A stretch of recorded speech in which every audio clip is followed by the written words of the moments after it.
ಕುಣಿಗಲ್ನ ಸಭೆಯನ್ನು ಮುಗಿಸಿ ಕನಕಪುರದ ಸಭೆಗೆ ಹೋಗಬೇಕಾದಂಥ ಪರಿಸ್ಥಿತಿ ನನಗೆ. ನಾನಿವತ್ತು ಲೋಕಸಭೆಯ ಅಭ್ಯರ್ಥಿಯಾಗಿದ್ದರೂ ಇವತ್ತು ನನ್ನ ಜವಾಬ್ದಾರಿ ಮೊದಲನೇ ಹಂತದಲ್ಲಿ 14 ಲೋಕಸಭೆಗೆ ಚುನಾವಣೆ ನಡೀತಾ ಇದೆ ರಾಜ್ಯದಲ್ಲಿ. ಈ 14 ಲೋಕಸಭಾ ಕ್ಷೇತ್ರದಲ್ಲಿ ದಕ್ಷಿಣ ಕನ್ನಡ ಜಿಲ್ಲೆ, ಉಡುಪಿ ಜಿಲ್ಲೆಯನ್ನು ಹೊರತುಪಡಿಸಿ ಇನ್ನುಳಿದಂಥ 12 ಲೋಕಸಭಾ ಕ್ಷೇತ್ರದಲ್ಲಿ ನಮ್ಮ ಅಭ್ಯರ್ಥಿಗಳು ಭಾರತೀಯ ಜನತಾ ಪಕ್ಷ ಮತ್ತು ಜಾತ್ಯತೀತ ಜನತಾದಳದ ಅಭ್ಯರ್ಥಿಗಳನ್ನು ಗೆಲ್ಲಿಸಲಿಕ್ಕೆ ಕಳೆದ ಒಂದು ವಾರದಿಂದ ನನ್ನ ಅಳಿಲು ಸೇವೆಯನ್ನು ಮಾಡ್ತಾ ಇದ್ದೇನೆ.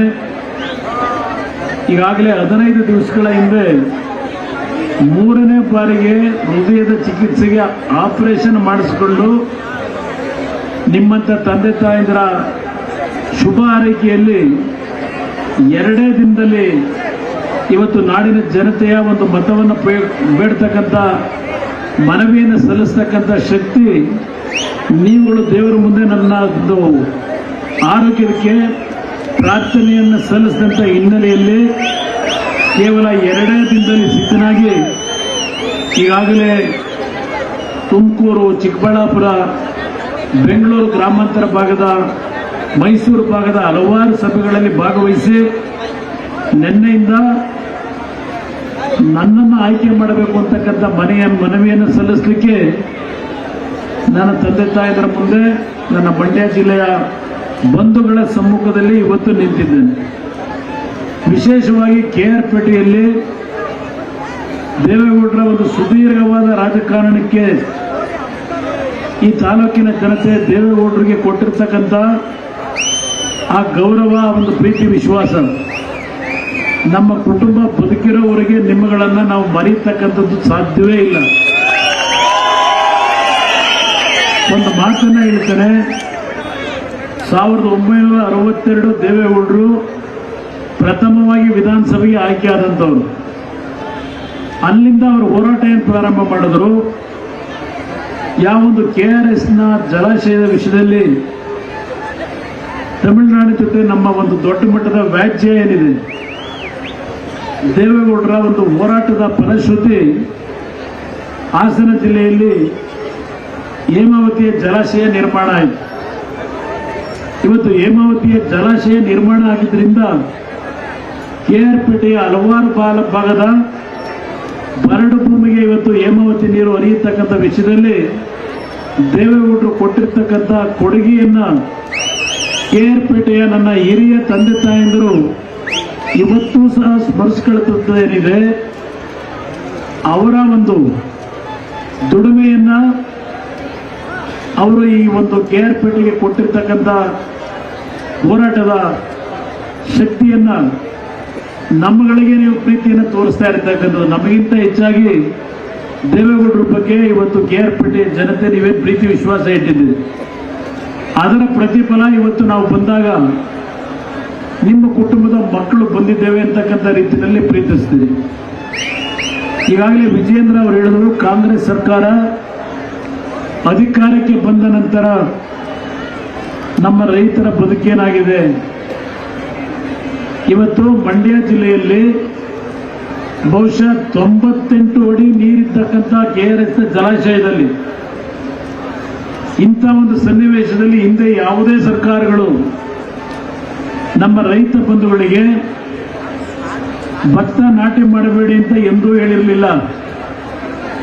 ಇವತ್ತಿನ ಕಾಂಗ್ರೆಸ್ ಸರ್ಕಾರ ರೈತರಿಗೆ ಭತ್ತ ನಾಟಿ ಮಾಡಬೇಡಿ ಅಂತಕ್ಕಂಥದ್ದನ್ನ ಆದೇಶನೆ ಮಾಡಿಬಿಟ್ಟು, ಇವತ್ತು ನಾನು ನಿನ್ನೆ ಮಳವಳ್ಳಿಯಿಂದ ಪ್ರಾರಂಭ ಮಾಡಿದಂಥ ಪ್ರಚಾರ ಸಭೆಯಲ್ಲಿ ಹಳ್ಳಿಗಳ ಮೇಲೆ ಏನು ಬಂದಿದ್ದಾರೆ, ಇವತ್ತು ಕೊನೆಯ ಮಳವಳ್ಳಿ ಮದ್ದೂರು ಭಾಗದಲ್ಲಿ ನಮ್ಮ ರೈತರು ಬೆಳೆದಿರ್ತಕ್ಕಂಥ ಕಬ್ಬಿನ ಬೆಳೆ, ಇವತ್ತು ಬೆಳಗ್ಗೆ ನಾನು ಇಲ್ಲಿಗೆ ಬರೋದಕ್ಕಿಂತ ಮುಂಚೆ ಕೆರಗೋಡಿನ ಭಾಗಕ್ಕೆ ಹೋಗಿದ್ದೆ. ಅಲ್ಲೂ ಸಹ ಇವತ್ತು ಕಬ್ಬು ಒಣಗಿ ನಿಂತಿದೆ. ಇವತ್ತು ಅದಕ್ಕೆ ಬೆಂಕಿ ಇಡಬೇಕಾದಂಥ ಪರಿಸ್ಥಿತಿಯಲ್ಲಿ ನಮ್ಮ ರೈತರು ಬಂದಿದ್ದಾರೆ. ಏನಾದರೂ ಈ ಸರ್ಕಾರಕ್ಕೆ ರೈತರ ಬಗ್ಗೆ ಕನಿಷ್ಠ ಸೌಜನ್ಯ ಇದೆಯಾ ಅಂತಕ್ಕಂಥದ್ದನ್ನ ಈ ಸಭೆಯ ಮುಖಾಂತರ ಮುಖ್ಯಮಂತ್ರಿಗಳನ್ನು ಕೇಳಲಿಕ್ಕೆ ಬಯಸ್ತೇನೆ. ನಾನು ಇಂದು ಸಹ ಮರ್ತಿಲ್ಲ. ಹಿಂದೆ 2016-17ರಲ್ಲಿ ಕಾಂಗ್ರೆಸ್ನ ಸರ್ಕಾರ ಏನಿತ್ತು, ನಮ್ಮ ಮಂಡ್ಯ ಜಿಲ್ಲೆಯಲ್ಲಿ ನಮ್ಮ ರೈತರು ಆತ್ಮಹತ್ಯೆಗೆ ಶರಣಾಗ್ತಾರೆ ಅಂತಕ್ಕಂಥದ್ದು ನಾವು ಕನಸು ಮನಸ್ಸಿನಲ್ಲೂ ಎಂದೂ ನಾವು ಊಹೆ ಮಾಡಿರಲಿಲ್ಲ.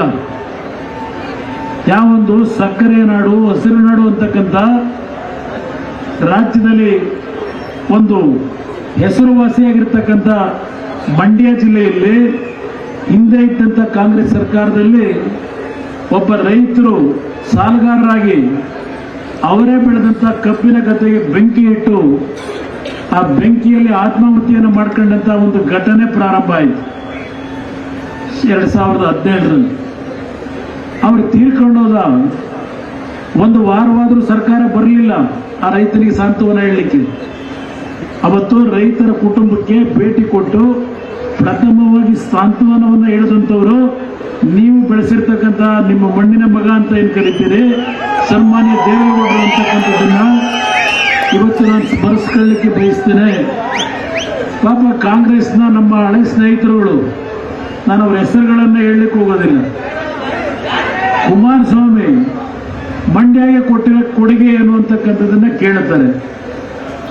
ನಾನು ಮತ್ತು ಮಾಜಿ ಮುಖ್ಯಮಂತ್ರಿಗಳಾಗಿರ್ತಕ್ಕಂಥ ಯಡಿಯೂರಪ್ಪನವರು ಇದೇ ನೆಲದಲ್ಲಿ ಜನ್ಮ ತಾಳಿರ್ತಕ್ಕಂಥವ್ರು, ಇದೇ ಮಣ್ಣಿನ ಮಗ, ಇಲ್ಲಿಯವರೇ ಅವರೇನು ವಿಜೇಂದ್ರ ಅವರು 3-4 ಬಾರಿ ಸ್ಮರಿಸ್ಕೊಂಡಿದ್ದಾರೆ ಈ ತಾಲೂಕಿನ ವಿಷಯದಲ್ಲಿ. ನಾನು ಅವರು ಉಪಮುಖ್ಯಮಂತ್ರಿಗಳಿದ್ದಾಗ, ನಾನು ಮುಖ್ಯಮಂತ್ರಿ ಇದ್ದಾಗ ಆ ಒಂದು ಮೈತ್ರಿ ಸರ್ಕಾರದಲ್ಲಿ KR ಪೇಟೆಗೆ ಕೊಟ್ಟಂತ ಕೊಡುಗೆ ಇವತ್ತು ನಿಮ್ಮ ಇಂಜಿನಿಯರಿಂಗ್ ಕಾಲೇಜ್ ಏನಿದೆ, ಹಲವಾರು ಪ್ರಥಮ ದರ್ಜೆ ಕಾಲೇಜುಗಳು, ಹೈಸ್ಕೂಲ್ಗಳು, ಮಿಡಲ್ ಸ್ಕೂಲ್, ನಮ್ಮ ಪ್ರೈಮರಿ ಶಾಲೆಗಳು, ಸಬ್ಸ್ಟೇಷನ್ಗಳು. KR ಪೇಟೆನಲ್ಲಿ ಸ್ವಾತಂತ್ರ್ಯ ಬಂದ 40-50 ವರ್ಷದಲ್ಲಿ ಒಂದು ಸಬ್ಸ್ಟೇಷನ್ ಇರಲಿಲ್ಲ. ನಾವು ಕೊಟ್ಟಂತ ಸಬ್ಸ್ಟೇಷನ್ಗಳೆಷ್ಟು, ಅದೆಲ್ಲ ಯಾವ ಒಂದು ಡೆವಲಪ್ಮೆಂಟ್ ಮಾಡಿದ್ದೇವೆ ಅದೆಲ್ಲ ಚರ್ಚೆ ಮಾಡ್ಲಿಕ್ಕೆ ಹೋಗೋದಿಲ್ಲ. ಪಾಪ ಅವ್ರು ಹೇಳ್ತಾರೆ ಕುಮಾರಸ್ವಾಮಿ ಏನು ಕೊಟ್ಟ ಮಂಡ್ಯಗೆ ಅಂತ. ನಾನು ಏನೂ ಕೊಟ್ಟಿಲ್ಲ ಅಂತಲೇ ಇಟ್ಕೊಂಡ್ಬಿಡೋಣ. ಆದರೆ ನನ್ನ ಒಂದು ರೈತ ಕುಟುಂಬಗಳಲ್ಲಿ 200 ಕುಟುಂಬಗಳಲ್ಲಿ ರೈತರು ಆತ್ಮಹತ್ಯೆ ಮಾಡಿಕೊಂಡು ನನ್ನ ತಾಯಂದಿರು ಸಹೋದರಿಯರು ಅನಾಥರಾದಂಥ ಸಂದರ್ಭ, ವಿಧವೆಯರಾದಂಥ ಸಂದರ್ಭ, ಸುಮಾರು 200 ಕುಟುಂಬಗಳಲ್ಲಿ ಆತ್ಮಹತ್ಯೆ ಪ್ರಕರಣ ಆಯಿತು. 200 ಕುಟುಂಬಗಳಿಗೂ ಭೇಟಿ ಮಾಡಿ ನನ್ನ ಕೈಲಾದ ಮಟ್ಟಿಗೆ ಒಂದು ಆರ್ಥಿಕ ನೆರವನ್ನ ಕೊಟ್ಟಿರ್ತಕ್ಕಂಥದ್ದು ವೈಯಕ್ತಿಕವಾಗಿ ಒತ್ತೇನು ಮಾಡಿದ್ದೇನೆ.